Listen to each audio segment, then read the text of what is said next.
5 minutes time ఉందా? అయితే ఈ డిఫరెంట్ స్టైల్ అల్లం పచ్చడి మీకోసమే. నేను టేస్ట్‌కి గ్యారంటీ. కేవలం 5 నిమిషాల్లో రెడీ అయ్యే అల్లం పచ్చడి మీ బ్రేక్‌ఫాస్ట్‌ని నెక్స్ట్ లెవెల్‌కి తీసుకెళ్తుంది. ఇవి కావాల్సిన ఇంగ్రీడియెంట్స్. ముందుగా స్టవ్ ఆన్ చేసుకొని ఒక కడాయిలో ఆయిల్ యాడ్ చేసుకోవాలి. ఆయిల్ హీట్ అయ్యాక ఆవాలు యాడ్ చేసుకుంటాం. ఆవాలు వేసుకున్నప్పుడు జాగ్రత్త, తుల్లే అవకాశం ఉన్నవి. తర్వాత కొంచెం మెంతులు కొంచెం వేసుకోండి, ఎక్కువ వేసుకుంటే చేదొస్తుంది. 3 ఎండుమిరపకాయలు. ఇప్పుడు స్టవ్ ఆఫ్ చేసేసి మనం నువ్వులు యాడ్ చేసుకుంటాం. నువ్వులు కొంచెం చిటపటలాడేగా ముందుగా నానబెట్టి ఉంచుకున్న చింతపండును కూడా యాడ్ చేసుకోవాలి.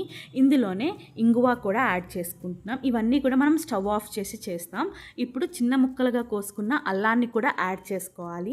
యాడ్ చేసుకొని ఒక్కసారి ఇలా కలుపుకోవాలి. ఇది మొత్తం అంతా కూడా చల్లగా అవ్వాలి. అప్పుడు మనం మిక్సీకి వేసుకుంటాం. చూడండి చల్లగా అయిపోయింది. ఇప్పుడు మిక్సీ గిన్నెలో వేసుకొని మనం మిక్సీ చేసుకోవాలి. మిక్సీ ఎలా చేసుకోవాలంటే ఒక ఫైన్ పేస్ట్‌లా చేసుకోవాలి. అంటే గంధం అరగదీస్తే ఎంత మెత్తగా ఉంటుందో అలాగా.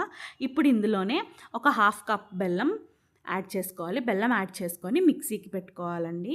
అంతే, మన సింపుల్ అండ్ టేస్టీ 5 నిమిషాల్లో రెడీ అయ్యే అల్లం పచ్చడి రెడీ. చూసారా? సింపుల్ ఇంగ్రీడియంట్సే. కేవలం 5 నిమిషాల ప్రిపరేషన్. కానీ టేస్ట్ మాత్రం నెక్స్ట్ లెవెల్.